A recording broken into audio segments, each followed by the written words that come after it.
Welcome to this explainer. Okay, I am so incredibly excited to take you through today's source material, because it seriously sets the stage for an immersive, completely mind-bending thought experiment. Look, we spend so much of our time trying to seek out the truth, right? Trying to uncover deception. But have you ever stopped to actually consider the mechanics of human deception? Not just the morality of it, but its sheer utility in keeping our society running. Well, we're going to look at a scenario that strips that utility away entirely, and honestly, the results are absolutely fascinating.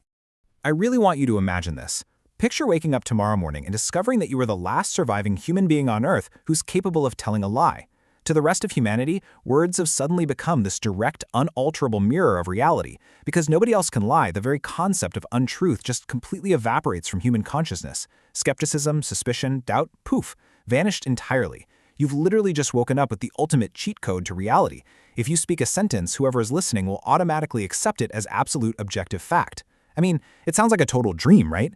But as our source material outlines, the world around you would actually turn into a brutally jarring place really fast. Okay, let's dive right into this. Section 1. The collapse of polite fictions. Surviving radical transparency. So, human society is fundamentally held together by this massive infrastructure of white lies, polite fictions, and, diplomatic omissions. It's basically the social cushion we all rely on. But overnight, in this new world, that entire cushion vanishes. Without the biological capacity to deceive, you are thrust into radical transparency. Let's look at how brutal this new reality would be across a few different sectors, starting with corporate marketing. Billboards wouldn't have catchy slogans anymore. They'd literally read something like, "Our soda is mostly high-fructose corn syrup and will actively shorten your lifespan, but we paid a celebrity millions to hold it, so you feel cool buying it."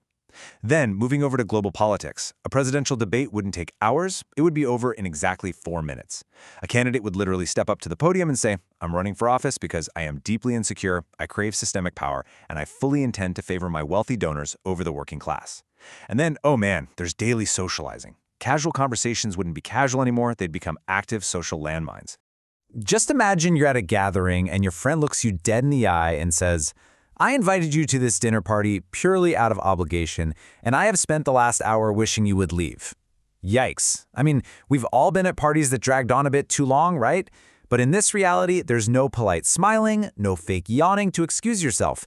Without those diplomatic omissions, daily socializing would quickly become just utterly unbearable. The truth, unchecked, is incredibly abrasive. Let's move on to our next section and see how this escalates. Section 2. Unchecked God mode, rewriting reality at will.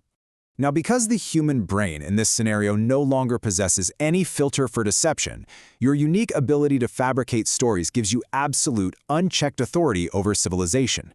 You don't even need to be clever or articulate about it. Your simplest fabrications literally rewrite reality for the people around you.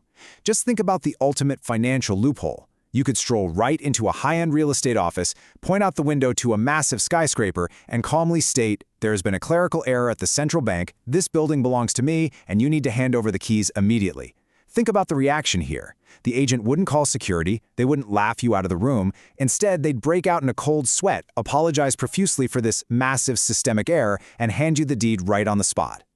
And this brilliantly illustrates the immediate, unquestioned power you hold. You now own a skyscraper. It really is that simple. Because every single word you say bypasses any critical thinking or skepticism, a simple lie instantly alters the tangible reality of your life, and everyone else's.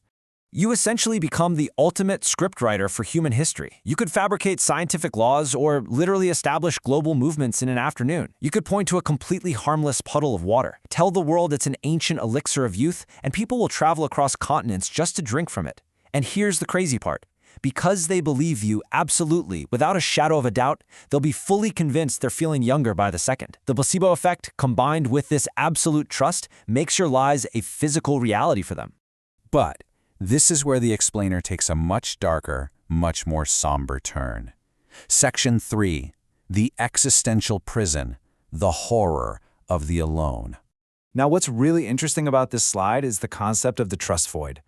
Initially, sure, playing the ultimate scriptwriter would feel like this exhilarating game. You could have any resource, any title, any position you ever wanted. But very quickly, that megalomaniacal fantasy morphs into a crushing psychological horror. This exact horror is what our source material defines as the trust void. It points out that true human connection actually requires friction. It relies on the deliberate, sometimes really painful choice to be vulnerable, to trust someone, and to be honest even when it's difficult. When you eliminate the very possibility of deception in everyone else, you actually eliminate the value of truth. Because they have no choice but to be honest, their honesty means absolutely nothing. Every relationship you form from that day forward would be fundamentally hollow. Just consider the absolute nightmare of this dynamic. If you tell someone they love you or that they think you're brilliant, they're going to agree with absolute sincerity.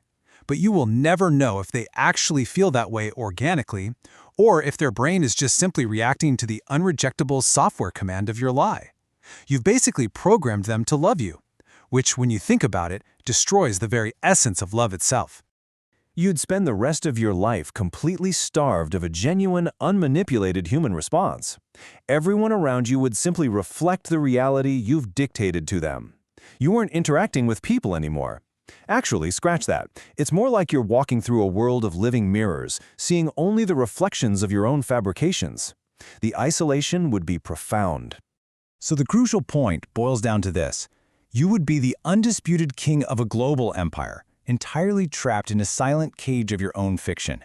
I want you to just let the weight of that sink in for a second. You've gained the entire world, but you've completely lost the ability to ever connect with another human being in a real, meaningful way. You are surrounded by billions of people, and yet you are entirely alone.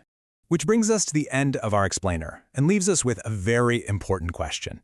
Knowing the crushing isolation of the trust void, and knowing that true connection requires the vulnerability of potential deception, would you press a button to gain this power? It really forces us to reevaluate the hidden social utility of our messy, complicated, sometimes deceptive reality. We value the truth precisely because the lie exists. So think about that the next time you wish the world was completely transparent. Keep learning, keep questioning, and we'll catch you in the next explainer.